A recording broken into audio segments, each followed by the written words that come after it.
வணக்கம் நண்பர்களே. மற்றும் ஒரு திருக்குறள் சொற்பொழிவிலே உங்களை எல்லாம் சந்திப்பதிலே மிக்க மகிழ்ச்சி அடைகிறேன். 243வது குறளை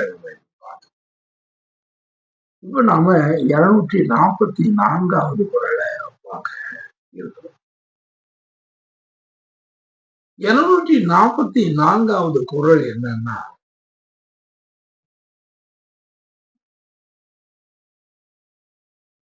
மண்ணுயிர் ஓம்பி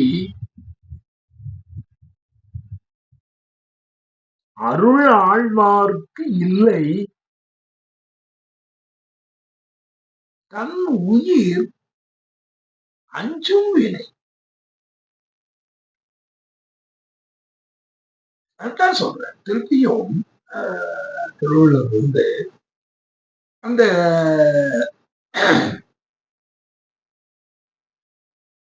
மண்ணுயிர் ஓம்பி அருள் ஆழ்வார். இதுவும் வந்து நம்ம வந்து ஏதோ நம்மளால முடியாத செய்தி யாரோ ஒருவராலதான் முடியும் அப்படிங்கிற மாதிரிலாம் நாம வந்து நினைக்க வேண்டிய அவசியம் இல்லை. மண்ணுயிர் ஓம்பி அருள் ஆழ்வார் ஒண்ணும் இல்லை. சக மனிதர்களோட நாம வந்து நல்லா இருக்கிறது. அதுக்கப்புறம் அவங்களுக்கு வந்து நமக்கு வந்து அவங்களுக்கு வேண்டிய உதவிகளை செய்யறது, கஷ்ட காலத்துல வந்து அவங்களுக்கு துணையா நிற்கிறது, இப்படி எண்ணற்ற காரியங்கள் வந்து ஒருவருக்கு ஒருவர் நாம ஒருத்தரோட வந்து ஒரு பொறாமை இல்லாம நாம நடந்துகிறது நல்ல ஒரு காரியம். இதுகளை வந்து நாம செய்யும் போது அந்த மண்ணுயிர் ஓம்புதல்னா நாம என்னமோ பெருசா நினைச்சிட்டு இதெல்லாம் நமக்கு முடியாது போல, இதெல்லாம் வேற யாரோ செய்வாங்க போல, இப்படி இதுகளெல்லாம் வந்து அவங்க அப்படி வந்து சொல்லி வச்சுட்டாங்க. மண்ணுயிர் ஓம்பி அருள் ஆழ்வார். அந்த அருள் ஆழ்வார், அருள் ஆழ்வதுங்கிறது என்ன? அருளான காரியங்களை செய்யும். அவர்களுக்கு இல்லை தன் உயிர் அஞ்சும் வினை. என்னைக்கு வந்து இந்த உலகத்துக்காக மக்களுக்காக நாம பாடுபடுறோமோ அன்னைக்கு வந்து ஐயோ என்னை யாராவது வந்து அடிச்சிருவானா, என்னை யாராவது வந்து வீடு போகுது என்னை வந்து இது பண்ணிடுவானா, நமக்கு வந்து அந்த பயமே வந்து அந்த மனிதனுக்கு வந்து அந்த அந்த பயமே வந்து அவனுக்கு வராது.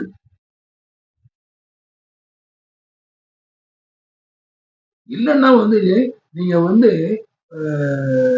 நீங்க பாருங்க, நீங்க வந்து ஒரு தவறான வந்து நீங்க அப்படி நல்லவர்களாக இல்லாம மக்களுக்கு ஒரு நன்மை செய்யாம எங்கேயுமே வந்து நீங்க வந்து நீங்களே போய் மக்களை வந்து ஒருவரை ஒருவர் வந்து நீங்க ஒரு தீங்கு செய்யறீங்க, அவங்களுக்கு வந்து ஒரு தீங்கு அழைக்கிறீங்க, இப்படிலாம் நீங்க வரும் பொழுது உங்களுக்கும் தீங்கு வந்து கண்டிப்பாக வந்து சேரும். உங்களுக்கே அந்த பயம் வந்துடும். நம்மளுக்கு செய்திருக்கோமோப்பா, நமக்கும் அந்த மாதிரி நாமும் ஒருத்தரை போய் வீடு போய் புகுந்து அடிச்சோமே, அப்ப நம்மள வந்து அவன் அடிக்க வருவானே, நாம ராத்திரி வெளிய போலாமா? மணி வந்து 9 மணி ஆகுது, அவன் எங்கேயாவது ஆளை வச்சு நம்மள அடிச்சாமா? இப்படி நாம வந்து இந்த அந்த மண்ணுயிர்களை ஓம்பி அருள் ஆழ்வாராக நாம இருக்கணும். அப்பந்தான் வந்து நமக்கு வந்து அப்படி இருக்கும்போது ஆழ்வாருக்கு இல்லென்ப இல்லையா, இல்லென்ப தன்னுயிர் அஞ்சுவது. நீ அப்படி எந்த மனிதனுக்கும் தீங்கும் இழைக்காமல் இருக்கும் பொழுது நமக்கு வந்து நம்மளுடைய உயிர் அஞ்சக்கூடிய காரியம், நம்மளை யாராவது தாக்கி விடுவார்களோ, நம்மை யாராவது மறைந்திருந்து கொன்று விடுவார்களோ, ஏன்னா நாம வந்து அப்படி அதை செய்திருக்கும் போது நமக்கு அது நடக்கும். அது இப்படி இந்த மாதிரி உள்ள இத அதைத்தான் வந்து திருவள்ளுவர் சொல்றாரு. இப்ப அருளுடைமைங்கிறதுன்னா என்ன அப்படின்னாச்சுன்னா, நீ வந்து நல்லவனாக நடக்கணும். ஒவ்வொரு இடங்கள்லயும் வந்து ஒவ்வொரு தலைப்பின் கீழ் சொல்லும் பொழுது எல்லா விஷயங்களையுமே வந்து அது பல தரப்புல இருந்து ஆராய்ஞ்சு ஒவ்வொன்றுக்கும் ஒவ்வொன்று சொல்றாங்க. அது மாதிரி அந்த அருள் உடைமை அப்படிங்கிறது வந்து எல்லாத்துக்கும் மேல வருது.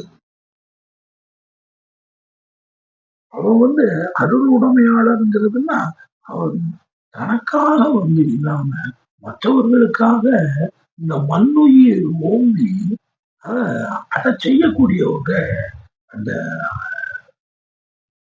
அருள் உடைமை உள்ளவர்.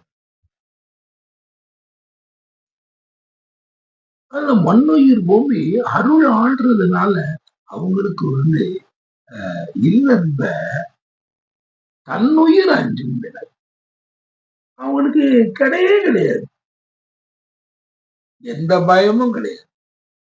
யாரும் நம்மள வந்து அந்த தன் உயிருக்காக வந்து அஞ்சக்கூடிய அந்த நிலைய நீங்க பாத்தீங்கன்னா எவ்வளவோ ஈவன் அரசியல்வாதிகள் எல்லாம் எத்தனையோ ஆட்களை வந்து அரசாங்க செலவுலேயே இவங்களுக்கு வந்து பெரிய பாதுகாப்பு கொடுத்து வச்சுக்கிறது. அதெல்லாம் வந்து ஏன் செய்யறாங்க? இவங்களுக்கு தெரியும் நம்ம வந்து இந்த இதெல்லாம் செய்திருக்கோம். நம்மள வந்து இன்னார் வந்து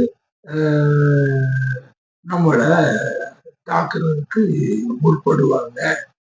இல்லைன்னா எதுக்கு இன்னைக்கு வந்து இவ்வளவு பெரிய நிறைய போலீஸ் பாதுகாப்பு, அது மிலிட்ரி, சிஆர்பிஎஃப், அந்த அப்பு எவ்வளவோ போடுறது இந்த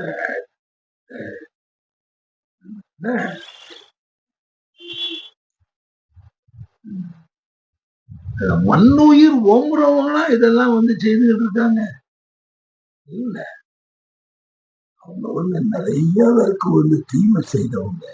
தன்னுடைய உயிருக்கு வந்து பயமா அதுக்கு வந்து தன் உயிருக்கு வந்து அஞ்சக்கூடிய காரியங்கள் தன் உயிருக்கு வினை வரும் அப்படிங்கிற காரியங்களை அவங்க எதிர்பார்க்கறதுனால இவ்வளவு நேரம் சுத்தி வச்சு அவங்க பாதுகாப்பா இருக்காங்க.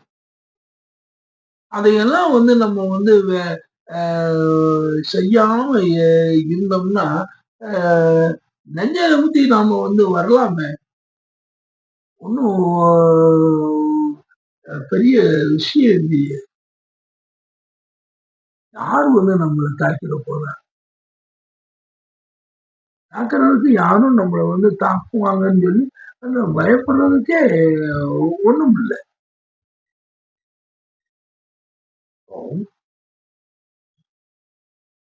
இப்படித்தான் வந்து இந்த அருளுடைமை அப்படிங்கிறத வந்து நம்ம வந்து இந்த குரலை வந்து அதை பார்க்கும் பொழுது இந்த அருளுடைமை அப்படி நம்ம பார்க்கணும். சரி நண்பர்களே, அடுத்தாற்போல உள்ள குரல்களை என்ன சொன்னார்ன்றத நம்ம பார்ப்போம். அதுவரை விடைபெற்றுக் கொள்கிறேன். நன்றி, வணக்கம்.